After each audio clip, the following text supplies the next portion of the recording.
their joy and pride in their lives, as well as their anxieties and their fears as they beaded their tears. And incidentally, beading was handed down from mother to daughter, from mother to daughter. Please also hear the language of those carvers of wood, probably men whose artistry captures their affiliation to different tribes, as well as different ceremonies that express their pride in their culture and always their connection to their ancestors and the spirit world. All these artifacts are treasures. Again, I personally am in awe of the powerful anonymity of African art. No personal signatures, but all speaking loudly of the joy of the human gift of artistry. Well, a little about myself and how I developed a love of African art. One has to laugh at life. How did I land up here in New England at North Hill speaking about African art? It puzzles me. Believe me, life is a conundrum. It's partly this and it's partly that, and it's nothing that we have an answer for. So I'll just take you back to Johannesburg, South Africa, where I was born and lived for 42 years. Those were the days. Johannesburg, 1950. What did we know? We were in high school, wearing school uniforms and Panama hats, riding our bikes all over the neighborhood, going where our parents forbade us to go, of course, and we discovered a river right at the bottom of our own street. A wonderful place to explore. Rocks, water, a small crowd of African black people living there. There was a small building, I think they used it as a church. Life all around us. Bad politics, discrimination, fear. Apartheid had just become the law of the land 2 years before, in 1948. But we were young, carefree school kids, I suppose. We were drawn to exploring, climbing the rocks, weighing ourselves down with rocks and interesting sticks, and talking to the people that we met there. And that is where I saw a man squatting on the ground and carving a piece of wood. I stayed and watched him.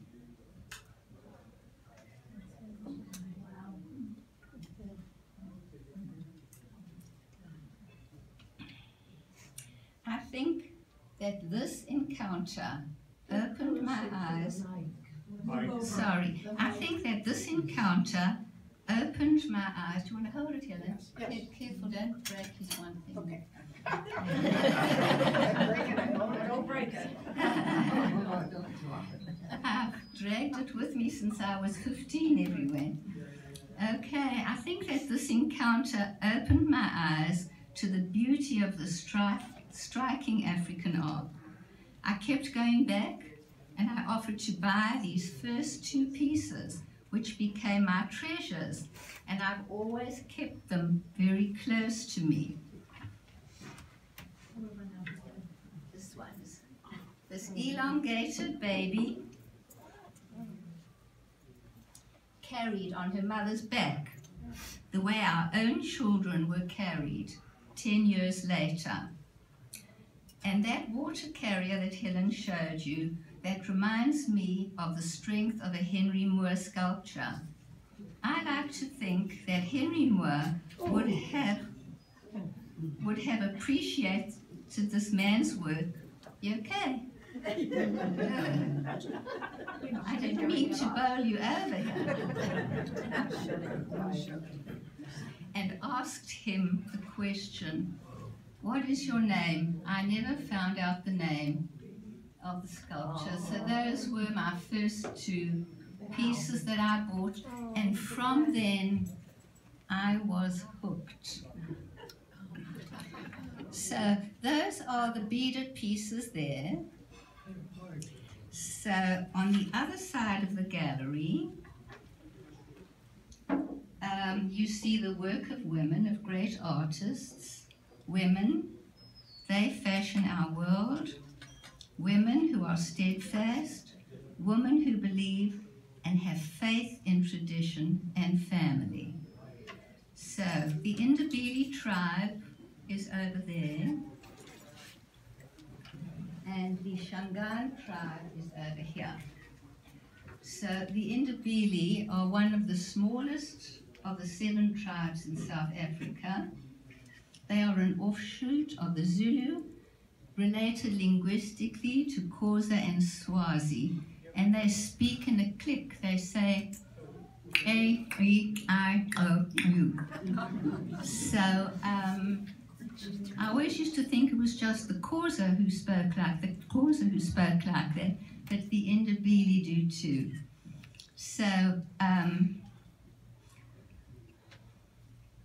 all these pieces that you see on the wall to my left are Southern Ndebele, and that kind of art is unique to South Africa.